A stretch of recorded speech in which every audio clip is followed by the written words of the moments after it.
Welcome once again to Sarthak Tutorials. We have started the OC subject. Yesterday you received the concept of economic and non-economic activity. Many of the students sent us in the written format, this is what we expect, this sincerity is what we expect from you all. The thing which I am teaching over here through this medium, you just need to note down the points, you just send it us with your WhatsApp. For any sorts of doubt you can contact us. We are trying to improve the quality of the screenshots of the PDF you are receiving, so we are taking small topics, not to raise the burden directly. We are going in a slowly and gradually, in a slow manner we are moving ahead. Today we will discuss about non-economic activity. Just to give you a recap, up till now we have studied what is economic activity.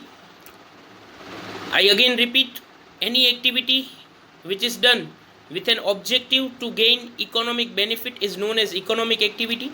For example, a doctor treats his patient and receives the return in the form of fees, then this activity done by the doctor is known as economic activity. Today we are moving ahead with the non-economic activity.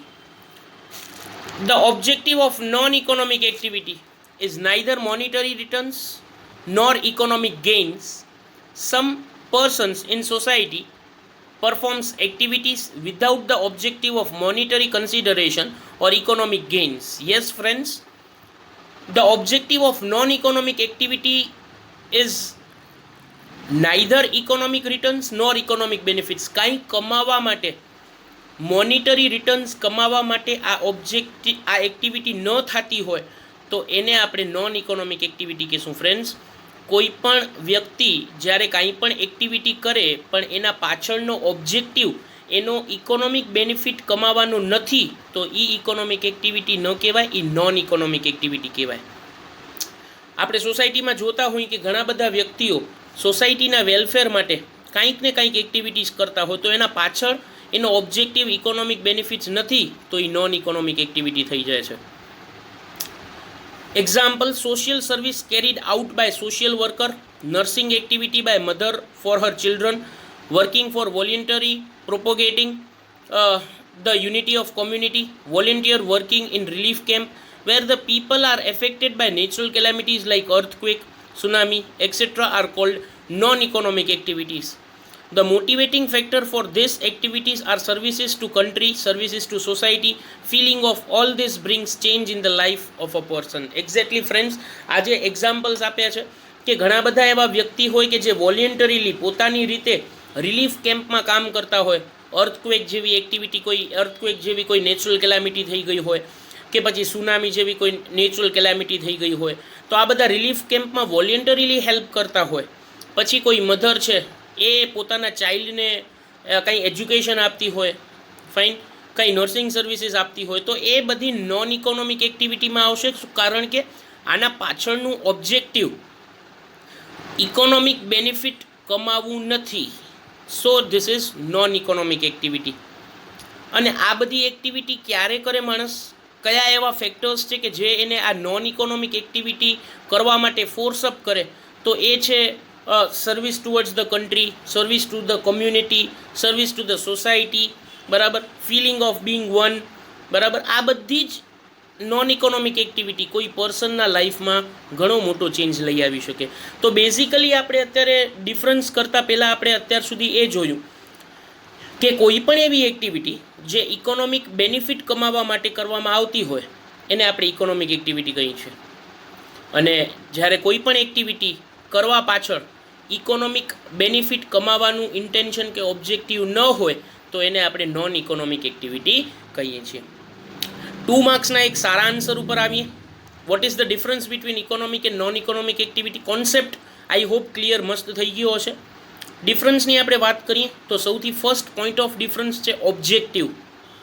તો economic એક્ટિવિટીમાં as discussed earlier the motive is to get economic benefit. Non economic એક્ટિવિટીમાં motive is social service, human service or services to country.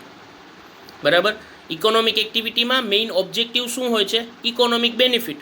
જ્યારે non economic એક્ટિવિટીમાં એનો motive શું હોય? Social service હોય, human service હોય, બરાબર, અથવા સર્વિસ ટુ કન્ટ્રી હોઈ શકે.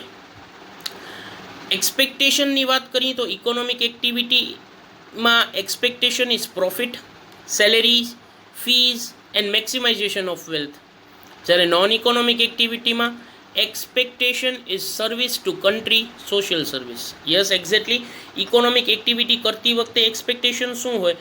મોનિટરી રિટર્ન, જેવું કે પ્રોફિટ હોઈ શકે, સેલેરી હોઈ શકે, ફીઝ હોઈ શકે, કે પોતાનું જે વેલ્થ છે એ મેક્સિમાઇઝ કરવા માટે, વેલ્થમાં વધારો કરવા માટેનું એક્સપેક્ટેશન હોઈ શકે. જ્યારે નોન ઇકોનોમિક એક્ટિવિટીમાં એક્સપેક્ટેશન શું હોય ફ્રેન્ડ્સ? એક્સપેક્ટેશન હોય service to the country, service to the community, બરાબર, પછી સર્વિસ ટુ સોશિયલ સર્વિસ, બરાબર, સર્વિસ ટુ હ્યુમન કાઇન્ડ. આ બધી એક્સપેક્ટેશન હોય. તો સેવાની ભાવના હોય ને તો એને આપણે નોન ઇકોનોમિક એક્ટિવિટીમાં મૂકશું.